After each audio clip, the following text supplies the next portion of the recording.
Ya como su nombre lo dice, son asincronías. No es más que una falta de coordinación entre el paciente y el ventilador. Y en la mayoría de veces esto se debe a que hay una alteración entre lo que es el tiempo neural del paciente y el tiempo de inicio de ventilación por el ventilador durante un ciclo respiratorio. También se debe a que la magnitud del aporte brindado al paciente quizás es menor o mayor que el aporte otorgado por el ventilador, y aquí vienen las sincronías. Realmente, cuando hablábamos antes de asincronías, no la identificábamos mucho con la mortalidad. Eso es hasta la publicación de este artículo por Blanche en el 2015, que sí relaciona las asincronías con la mortalidad. Esto era porque los artículos que teníamos anteriormente eran artículos que duraban menos de 24 horas y eran artículos observacionales en gráficas, básicamente. Pero cuando ya vino el advenimiento de los software que identifican las asincronías, entonces sí se pudo hacer un estudio más grande. Este estudio, que incluyó 50 pacientes en la UCI, en ventilación tanto invasiva como no invasiva, con las diferentes modalidades, modalidad mandatoria continua controlada por volumen o controlada por presión, modalidad de soporte ventilatorio, modalidad no invasiva y CPAP, incluyeron a estos pacientes. Se utilizó un software para identificación de asincronías, estas asincronías las más frecuentes, que está el esfuerzo inspiratorio ineficaz, el doble trigger, el ciclado retardado, el ciclado precoz y las asincronías de flujo. Ellos duraron 25 días viéndose estos pacientes, en donde se registraron 7.027 horas en ventilación mecánica, comprendiendo casi 9 millones de ciclos respiratorios.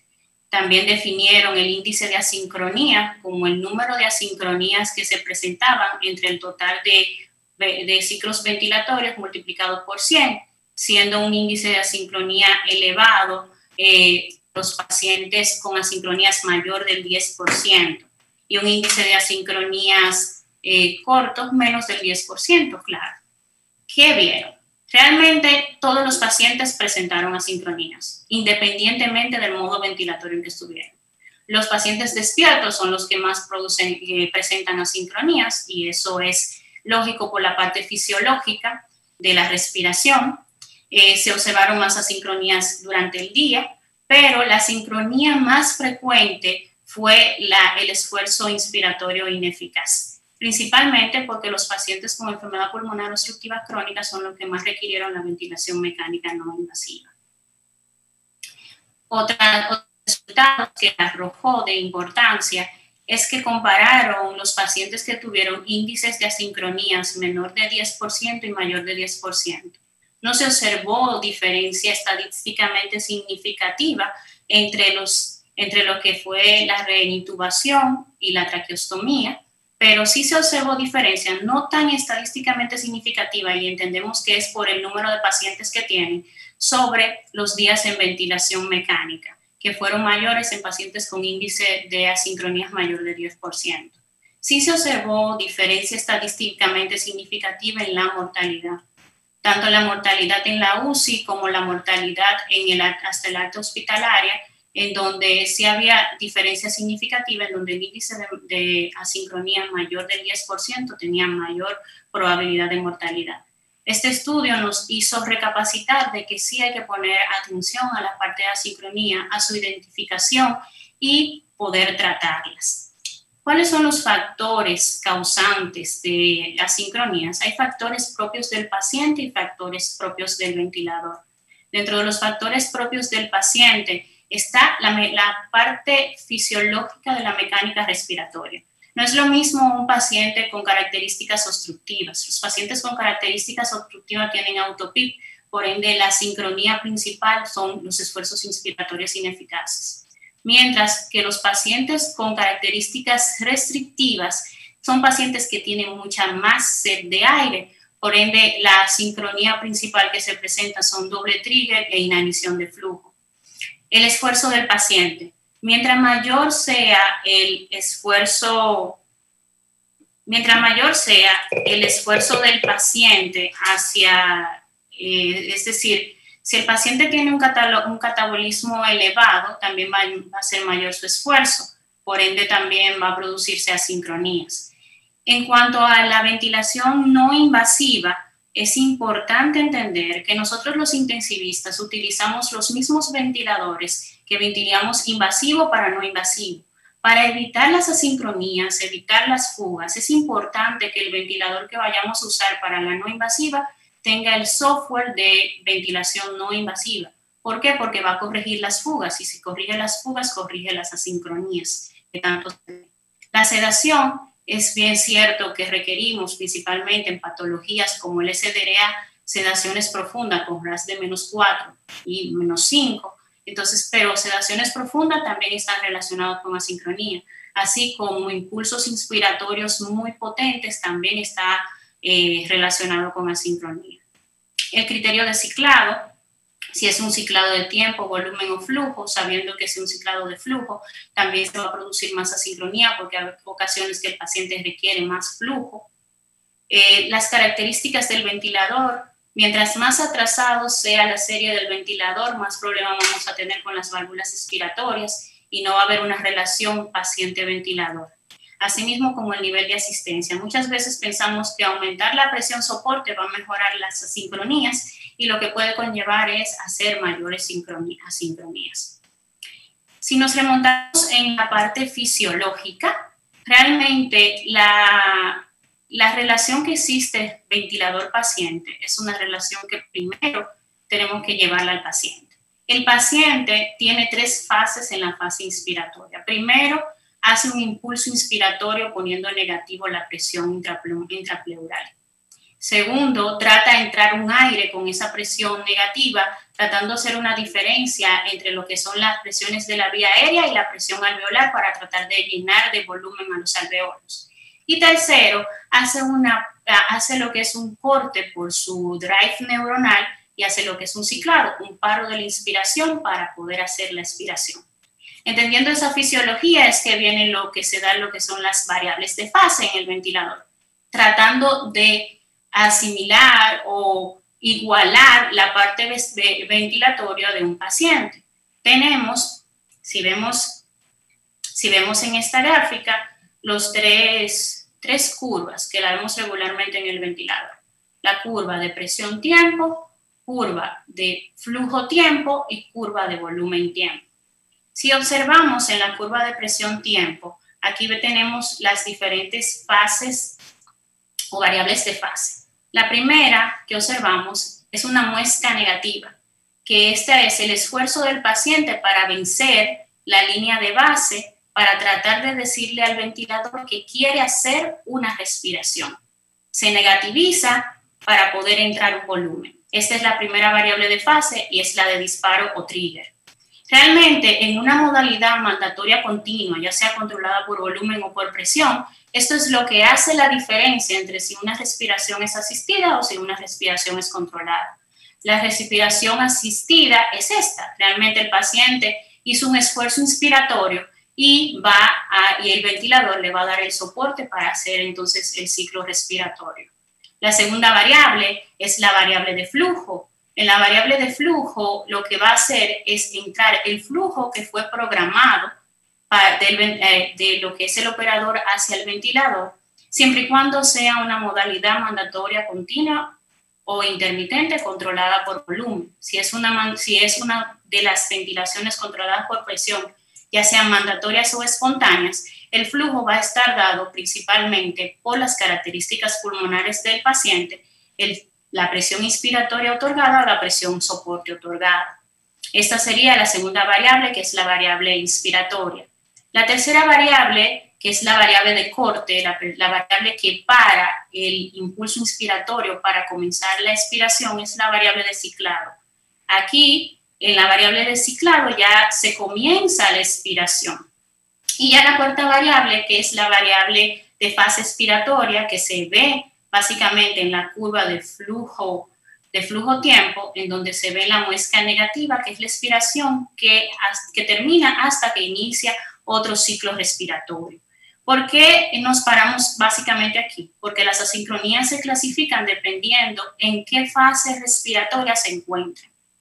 Vamos a hablar entonces de las asincronías que se presentan en las fases de disparo o la fase de trigger.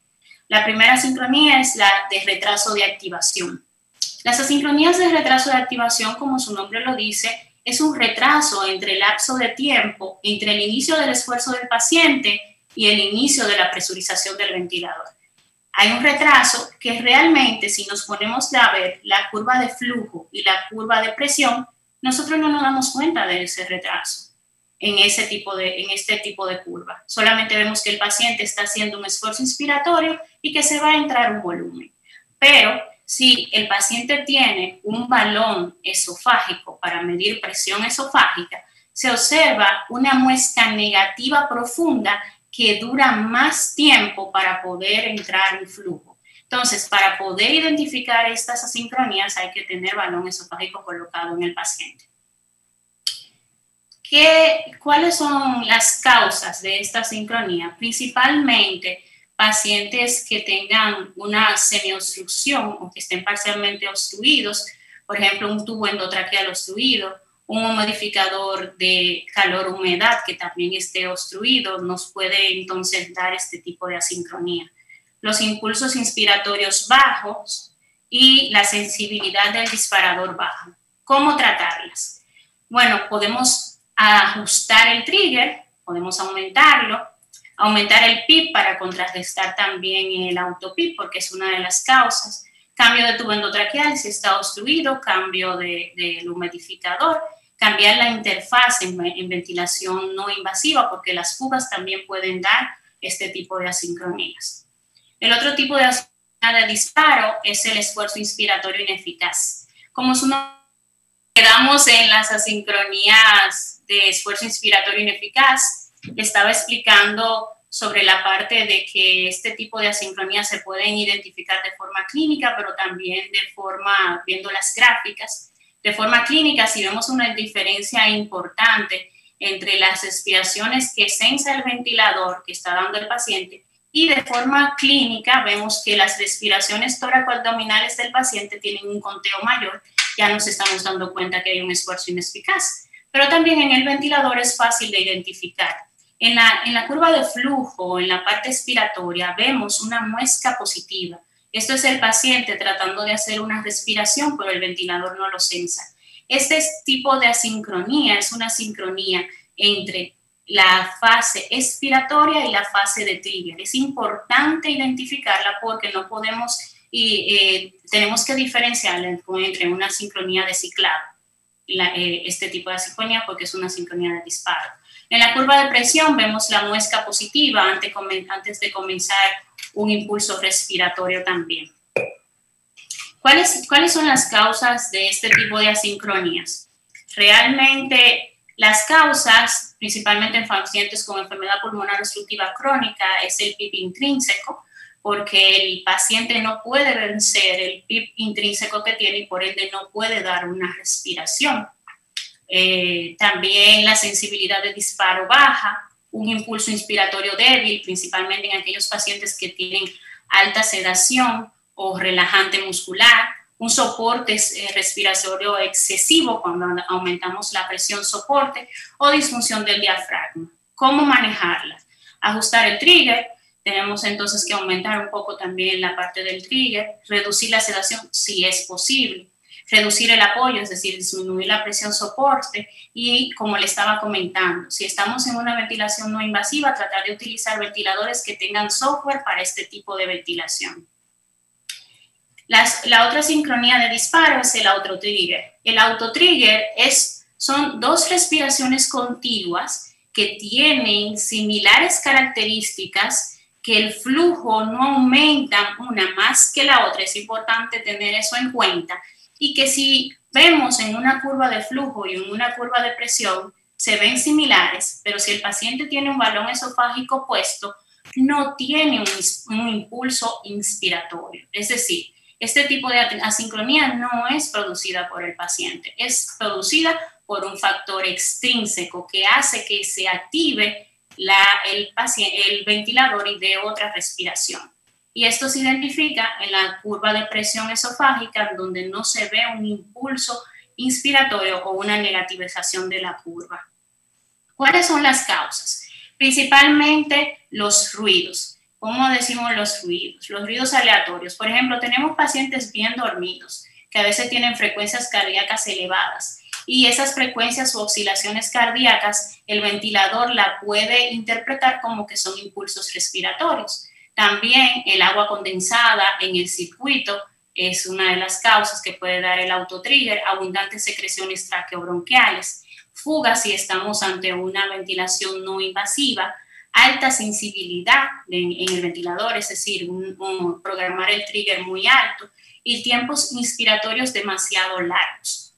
¿Cómo entonces tratarla? Ajustar el trigger, reducir el ruido, eliminar las fugas y si estamos en no invasivo, utilizar software de no invasivas adecuado. La otra sincronía de disparo es el doble trigger. Aquí el doble trigger sí hay que hacer diferencia entre el autotrigger. En el doble trigger hay una respiración que está programada, básicamente, que tiene volúmenes realmente que están programados por el operador o que son volúmenes dependiendo de la presión inspiratoria o de la presión soporte que le estamos otorgando al paciente. Pero se produce otra respiración antes de terminar el ciclo expiratorio